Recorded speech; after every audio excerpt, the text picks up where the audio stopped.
16వ తారీఖున 8 గంటలకు రాత్రి 8 గంటలకు ఒక రిపోర్ట్ రావడం జరిగింది. ఆ రిపోర్ట్లో ఏంటి అంటే షేక్ కరీమునిసా అనే ఆవిడ వాళ్ళ కొడుకుని తెలియని వ్యక్తులు తలపై కొట్టి చంపేశారు అని చెప్పి ఇన్ఫర్మేషన్ రావడంతో ఇమీడియట్గా ఎఫ్ఐఆర్ అనేది రిజిస్టర్ చేయడం జరిగింది. రిజిస్టర్ చేసి ఇన్వెస్టిగేషన్ అనేది ప్రారంభించాక మన ఇన్ఛార్జ్ సిఏ గారు సాంబశివరావు గారు ఇన్వెస్టిగేషన్ కంప్లీట్ చేశారు. దీంట్లో తెలిసిన విషయాలు ఏంటంటే ఇద్దరు నేరస్తులు షేక్ సలీం అలానే యనమల నాగరాజు అని చెప్పి వీళ్ళిద్దరు ముద్దాయిలు ఆ వ్యక్తిని కర్రలతో కొట్టి చంపారు అనేది ఇన్వెస్టిగేషన్లో తెలిసింది. ఆ రోజు నుంచి ముద్దాయిల్ని పట్టుకోవడం కోసము పలు టీమ్స్ అనేవి కంప్లీట్గా తిరగడం జరుగుతున్నాయి. దాంట్లో భాగంగా ఈరోజు ఉదయం 9:30-10 గంటలు ఆ టైంలో జగనన్న కాలనీలో మనకి ఇన్ఫర్మేషన్ వచ్చింది. వాళ్ళు అక్కడికి వచ్చారు ముద్దాయిలు అనే ఇన్ఫర్మేషన్. సో ఆ ఇన్ఫర్మేషన్ బేసిస్ మీద టీమ్స్ అనేవి అక్కడికి వెళ్ళి వాళ్ళని ఆధీనంలోకి తీసుకోవడం జరిగింది. ఈ హత్యకు గల ముఖ్య కారణం ఏంటంటే జాకిర్ హుసేన్ నగర్ పెన్నా నది దగ్గర జరిగింది ఇది. ఇతను రెగ్యులర్గా అక్కడ లోకల్గా ఉండే వ్యక్తుల్ని బెదిరించడము, డబ్బులు అడగడము, మద్యం సేవించడానికి, ఏరియాలో ఉన్న వాళ్ళని ఇబ్బంది పెట్టడము ఇలా చేస్తూ ఉండేవాడు. సేమ్ అట్లానే హత్య జరిగిన రోజు మధ్యాహ్నం కూడా ఈ షేక్ సలీం అనే వ్యక్తిని డబ్బులు అడిగితే ఇతను నా దగ్గర లేవని చెప్తాడు. చెప్పినందుకు నువ్వు నాకు డబ్బులు ఇవ్వకుండా ఎలా బతుకుతావో చూస్తాను అని చెప్పి బెదిరిస్తే ఈ షేక్ సలీం అనే వ్యక్తి ఇదే విషయాన్ని తన స్నేహితుడైన నాగరాజ్తో చెప్తాడనమాట.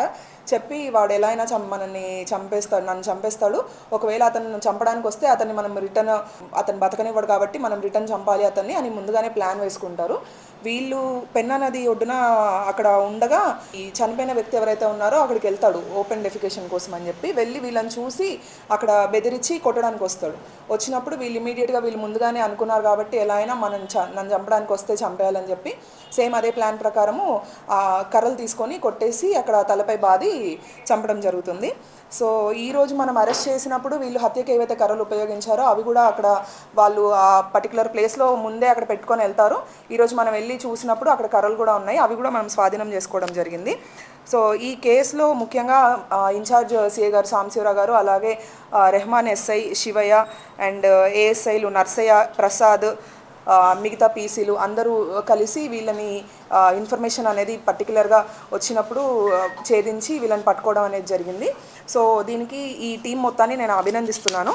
అల్లరి మూకలు లేకపోతే చంపుదాము అని ఉద్దేశంతో ఉన్న వాళ్ళకి ఒక స్ట్రిక్ట్ వార్నింగ్ ఏంటంటే చిన్న చిన్న విషయాలకి కత్తులు తీయడము, కర్రలు తీయడము, లేదంటే ఏమైనా వెపన్స్ యూజ్ చేయడము ఇలాంటివి చేస్తే మూవీస్లో చూసి ఇన్స్పైర్ అవుతున్నారు. అవి సినిమాల వరకే పరిమితం, నిజ జీవితంలో అవి వాస్తవాలు కాదు.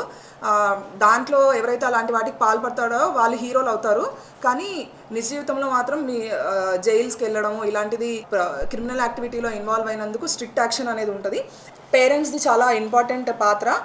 పిల్లలు ఏం చేస్తున్నారు, వాళ్ళు ఎక్కడికి వెళ్తున్నారు, వాళ్ళ బిహేవియర్ ఏంటి అనేది ఒకవేళ మీకు కనుక వాళ్ళ ప్రవర్తనలో డిఫరెన్స్ అనిపించినా, లేకపోతే వాళ్ళు అల్లర్చిల్లలుగా తిరుగుతున్నారు, మాట వినట్లేదు అనే ఇన్ఫర్మేషన్ ఉన్నా మాకు ఇమ్మీడియట్గా ఇన్ఫర్మేషన్ ఇవ్వండి. మేము వాళ్ళకి మా స్టైల్లో కౌన్సిలింగ్ ఇస్తాము. ఇచ్చి వాళ్ళని బైండ్ ఓవర్ చేయడము, లీగల్గా వాళ్ళని కట్టుదిట్టం చేయడం జరుగుతుంది. ఇప్పుడు రెగ్యులర్గా అంతకుముందు కూడా వెహికల్ చెక్కింగ్స్ ఇట్లాంటివి చేసేవాళ్ళం. పర్టికులర్గా ఇప్పుడు ఏంటంటే ప్రతిరోజు వెహికల్ చెక్కింగ్ చేస్తున్నాం ర్యాండమ్ ఏరియాస్లో.